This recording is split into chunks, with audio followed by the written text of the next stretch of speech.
اگر کوئی مشرک مرتے وقت کلمہ توحید پڑھ لے۔ حضرت مسیب بن حزن رضی اللہ تعالیٰ عنہ سے روایت ہے، انہوں نے فرمایا جب ابو طالب مرنے لگا تو رسول اللہ صلی اللہ علیہ وسلم ان کے پاس تشریف لائے۔ یاد رہے کہ ابو طالب جو ہے یہ رسول اللہ صلی اللہ علیہ وسلم کے چچا ہیں، اور انہوں نے آپ صلی اللہ علیہ وسلم کی بہت پروٹیکشن کی، آپ صلی اللہ علیہ وسلم کی بڑی حفاظت کی۔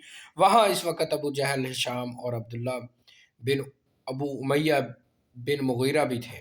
رسول اللہ صلی اللہ علیہ وسلم نے ابو طالب سے فرمایا، اے چچا، کلمہ توحید لا الہ الا اللہ کہہ دے تو میں اللہ کے ہاں تیری گواہی دوں گا۔ ابو جہل اور عبداللہ بن ابو امیہ بولے، ابو طالب، کیا تم اپنے باپ عبد المطلب کے طریقے سے پھرتے ہو؟ رسول اللہ صلی اللہ علیہ وسلم کو بار بار اسے کلمہ توحید کی تلقین کرتے رہے اور وہ دونوں اپنی بات پر دہراتے رہے، حتیٰ کہ ابو طالب نے آخر میں کہا، میں عبد المطلب کے طریقے پر ہوں، وہ اور لا الہ الا اللہ کہنے سے انکار کر دیا، جس پر رسول اللہ صلی اللہ علیہ وسلم نے فرمایا، اب میں اس وقت تک تیرے لیے اللہ تعالیٰ سے دعائیں مغفرت کرتا رہوں گا جب تک مجھے اس سے منع نہیں کر دیا جائے۔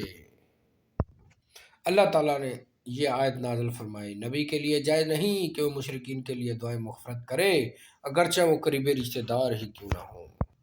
پھر اللہ تعالیٰ نے سورہ توبہ میں آیت نمبر 113 میں منع فرما دیا کہ کسی نبی کے لیے جائز نہیں کہ وہ مشرکین کے لیے دعائیں مغفرت کرے، بے شک وہ رشتہ دار ہی کیوں نہ ہوں۔